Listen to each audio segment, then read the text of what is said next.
그런데 정부가 이 환율 안정에 적극 나서고 있는 가운데 얼마 전에 한국은행 총재가 환율 상승이 서학개미들 때문이다라는 취지의 발언을 해서 논란이 됐었죠. 근데 알고 보니까요.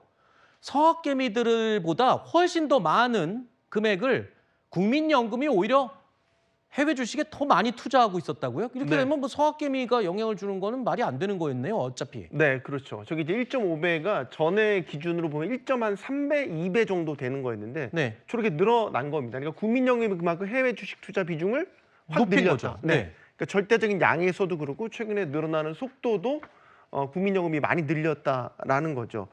그러니까 이런 가운데 이제 이창용 총재가 그런 식으로 예를 들면 서학개미 해외 주식 투자가 환율을 자극하는 요인이다라는 취지로 얘기한 거는 저 통계만 보면은 그렇죠. 정확히 맞는 말이 아니게 된 그렇죠. 거죠.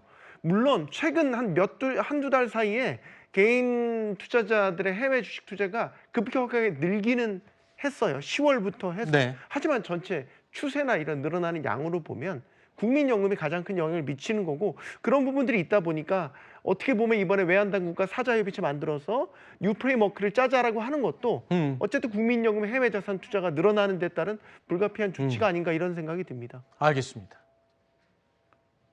개미 투자자들 억울해하실 것 같아서 제가 이 기사를 꼭 다뤘으면 하는 생각에 여러분께 전해드렸습니다. 자, 이렇게 정부의 갖은 노력에도 불구하고 환율은 계속 오르고 있습니다. 그러다 보니까 기업이나 개인이나 할 것 없이 요즘 너도 나도 달러를 사들이고 있다는 겁니다. 그리고 꽁꽁 저장해 두고 있습니다. 기업의 달러 예금 잔액이요, 지난달보다 무려 21%나 늘었다는 겁니다.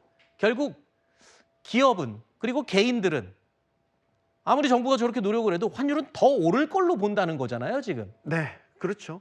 그러니까 달러를 비축하는 이유가 뭘까? 이거는 개인도 마찬가지고 기업도 마찬가지고 달러도 비싸질 것 같으니까. 그러니까요. 달러 쓸 일 많아질 것 같으니까. 크게 보면 이 두 가지에서 기인한다고 봐야 되겠죠. 지금 고환율 이런 강달러 국면에서 기업들 입장에서도 달러로 들어온 수출 대금 같은 거 원화로 빨리 환전하게 되면 그만큼 환차손 입는 거예요. 그렇죠. 그러니까 달러로 갖고 있는 게 좀 더 유리하다라고 판단을 하는 거고 그리고 최근 들어서 해외 현지 투자 수요 계속 늘어나고 있지 않습니까?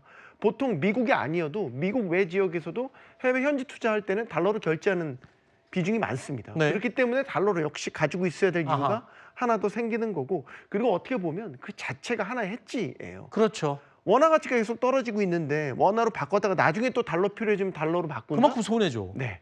그러니까 기업들은 더더욱이 달러가 들어온다고 하더라도 예금 같은 것들로 계속해서 묶어둘 수밖에 없는. 그만큼 또 수요가 많을수록 또 환율이 또 치솟는 거잖아요. 네. 아이고. 그러니까 이게 악순환의 반복인 거죠. 달러가 풀리지 않으니까 외환시장에서는 달러가 더 귀해지는 현상. 그렇군요. 환율, 정말 환율 공포 언제까지 얘기해야 될지 모르겠습니다.